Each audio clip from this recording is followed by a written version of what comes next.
ایک اور بنیادی فرق ہے، اور وہ بنیادی فرق دیوبندی اور بریلوی میں یہ ہے کہ بریلوی جو بھی بات کہتا ہے، عقیدے کی ہو یا مذہب کی ہو یا مسلک کی ہو یا صوفیوں کی باتیں ہوں یا عقیدوں کی باتیں ہوں یا یہ تمام سب باتیں جو ہیں وہ ڈنکے کی چوٹ پر کہتا ہے۔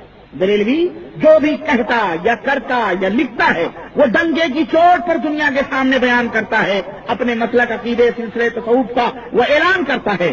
مگر دیوبندی اور بریلوی میں یہی ایک اور بنیادی فرق یہ ہے کہ دیوبندی حضرات یہی سب کچھ کرتے ہیں لیکن سب پردے کی آڑ میں کرتے ہیں۔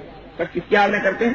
پردے کی آڑ میں کرتے ہیں۔ بظاہر وہ بریلویوں کو تانے دیتے ہیں اور انہیں قبوری کہتے ہیں اور انہیں مشرک اور بدعتی کہتے ہیں اور انہیں نیاز اور فاتح کرنے والا کہتے ہیں، لیکن بباطن یہی لوگ اپنی کتابوں کے اندر اپنے اندرونی طور پر آپس میں یہ لوگ جو ہے وہی کام کرتے ہیں، لیکن یہ اپنی کتابوں میں یہ تمام سب لکھتے ہیں، عوام کے سامنے یہ باتیں بیان نہیں کرتے۔ لیکن پردے کی آڑ میں یہ لوگ آپس میں مفاہمت اور آپس میں دوستی کے ہاتھ بڑھانے کی بہت کوششیں کر رہے ہیں، دونوں ملنے کی کوشش کر رہے ہیں۔ حنفی دیوبندی جو ہیں ان کی بہت کوشش ہے بریلویوں کو منا لیں، بنا لیں تاکہ یہ ایک ہو جائیں، لیکن بریلوی ان کو تو منہ بھی نہیں لگاتا۔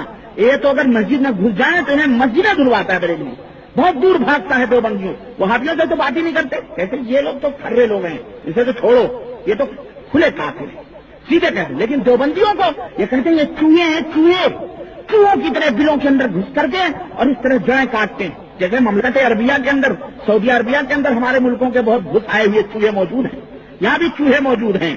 یہ شیر بن کر کے میدان میں نہیں آتے ہیں، یہ چوہوں کی طرح قطر قطر کاٹتے ہیں یہ لوگ، سمجھ رہے ہیں؟ جہاں موقع ملتا ہے اور جہاں نہیں ملا وہاں بلوں میں گھس جاتے ہیں۔ ہاں ہم بھی وہی، تم بھی وہی، سب کچھ، ہم بھی موحد تم بھی موحد، لیکن یہ منافق ہے۔